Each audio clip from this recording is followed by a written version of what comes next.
தெருவுல நடந்து போனா கூட ஒருத்தனும் கண்டுக்க மாட்டான். ஆனா அப்படிப்பட்ட எடப்பாடி பழனிசாமிக்கு Z+ பாதுகாப்பு கொடுத்திருக்காங்க பாஜக ஒன்றிய அரசு. பொதுவா இந்த Z+ அப்படின்றது முதலமைச்சர் லெவல்ல இருக்கிறவங்களுக்கு தான் கொடுப்பாங்க.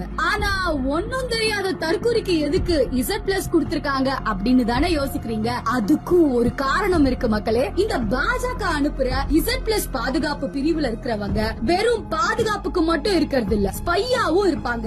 அதாவது பாதுகாப்புன்ற பேர்ல எடப்பாடி பழனிசாமிக்கு பக்கமே இருந்துட்டு இவர் என்னென்ன பண்றாருன்னு பாஜகவுக்கு எனி டைம் அப்டேட் பண்ணிக்கிட்டே இருப்பாங்களாம். அதிமுகவும் விஜய் கூட கூட்டணி வைக்கிற மாதிரி இருக்கிறதுனால எடப்பாடியே வேணான்னு சொன்னாலும் விடாப்புடியா இந்த Z+ பாதுகாப்பு கொடுத்திருக்காங்க பாஜக ஒன்றிய அரசு. இதனால விஜய் கூட்டணி பத்தி எடப்பாடி யோசிச்சாலே அந்த இன்ஃபர்மேஷன் பாஜக தலைமைக்கு போயிடும். இதனால எடப்பாடி கேஸும் வெளியே வரும். இதே மாதிரி தான் இதுக்கு முன்னாடி விஜய்க்கும் Z+ பாதுகாப்பு கொடுத்து விஜயோட அரசியல் மூவ்மெண்ட்ஸ உளவு பார்த்துட்டு இருந்தாங்க பாஜக. ஆனா இப்ப அதுக்கெல்லாம் தேவையே இல்ல.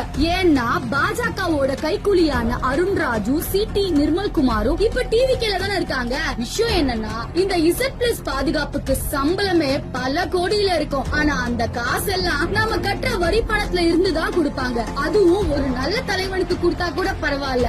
எடப்பாடி பழனிசாமிக்கும் விஜய் மாதிரியான அரசியல் அறிவே இல்லாத தற்கூரிக்கெல்லாம் என்ன கூந்தலுக்கு எங்க பணத்தை வாரி குடுக்கறீங்க அப்படின்றதுதான் பொதுமக்கள் எல்லாரும் கேக்குற ஒரே கேள்வி.